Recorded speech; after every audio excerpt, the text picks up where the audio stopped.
berjalan dengan aman dan damai. Tidak ada sebarang provokasi. Kalau ada sebarang provokasi, itu bukan daripada asal bukan UMNO.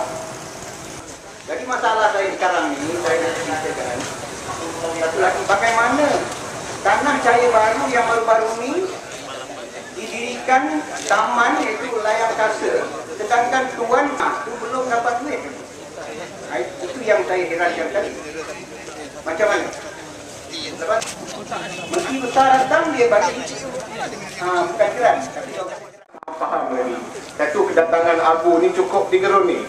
Bahkan kebimbangan mereka makin jadi-jadi. Sedangkan yang datang Abu saja, Allah, daripada highway Pasir Gudang dah ada banner-banner yang digantung. Tetapi pada malam ini, walaupun digantung banner, kertas tuntutan dikeluar, tidak boleh menghalang kebangkitan rakyat di Mutahid.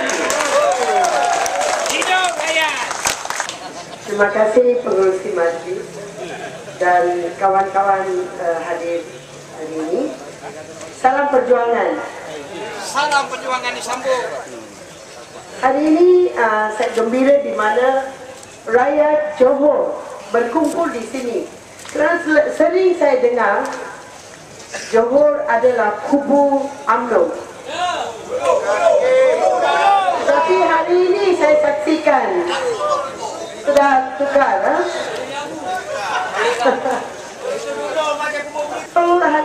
Kita rakyat Malaysia sudah masa tiba. Sudah masa tiba kita kena kuburkan UMNO. Betul kata betul? Gula boleh naik 4 kali setahun. Bukan 60,000, 60 bilion projek petrochemical. Tapi soalnya, adakah rakyat yang duduk di Pengerang itu akan mendapat nikmat dalam pembangunan itu? Dapat ke tidak, tuan?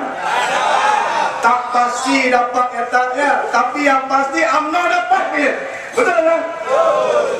Jadi tuan-tuan, kalau kita nak pastikan UMNO tak dapat dalam pilihan raya akan datang ni, kita kena kalahkan UMNO. Boleh tak? Kita semua kena berubah. Sebab dia dah terlalu tua dan terlalu lama dalam lalu.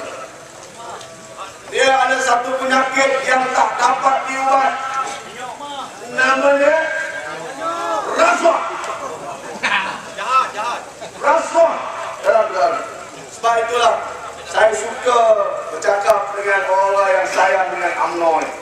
Yang tipis, duit kita. Betul tak? Jadi orang macam ni, kita kena keluarkan dia daripada negara. Dibandingkan dengan perkataan rakyat. Kita ada ilmu yang banyak, pemimpin yang hebat, idea yang banyak, tapi kurang pengalaman. Cumanya kita bersih kerana kita tak ada rasuah. Bila kita tak ada rasuah, kita ada pemimpin yang hebat, maka kita sepatutnya menjadi kerajaan yang jadi pembangkang. Sebenarnya UMNO itu patutnya jadi pembangkang. Sebab dengan pengalaman dia boleh check and balance. Jadi akhirnya nanti yang untung adalah rakyat. Jadi mana-mana orang yang sayang pada UMNO, pastikan dalam pilihan yang akan datang, dia mesti jadikan UMNO ni pembangkang di Johor dan Malaysia. Boleh kan? Boleh. Oh, juga dia. Siapa pergi jumpa Tuan Syed, jumpa Suhaizat.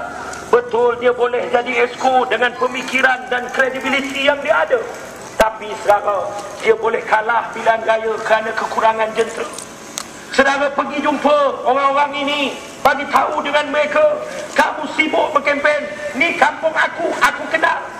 Kalau dia hantar Myanmar, kita tahu Myanmar ni, kita boleh tanya kampung kita, kamu anak siapa, mana kamu duduk, sempang mana, rumah siapa kamu sewa, kalau kamu sewa. Kita tahu kalau dia bukan rakyat Malaysia. Kita tahu kalau dia pengundi daripada luar yang diimport untuk menipu dalam pilihan raya. Jadi kerana itu selalu kena keluar jadi jentera. Ini berlaku di seluruh negara demokrasi. Bila pilihan raya bubar, rakyat keluar menjadi jentera. Kerana kalaulah berlaku perubahan kerajaan nanti, insya-Allah saudara adalah sebahagian jentera berubah. Walaupun saudara bukan ahli parti, maka saudara ada kuasa, saudara ada kredibiliti untuk bagi tahu dekat wakil rakyat yang kamu buat ini salah. Kalau kami boleh naikkan kamu, kami juga berhak jatuhkan kamu nanti. Barulah menjadi sebuah kerajaan yang hebat. Jadi malam ini itu baru mukadimah, ini baru nak mula ceramah. Tapi tolong dekati mereka.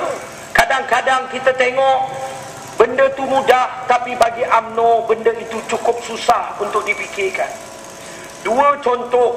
Contoh pertama ialah contoh di bulan lepas saya UMNO paling kuat di dunia, Sungai Balang Muar Johor. Tahu kuat Toto UMNO.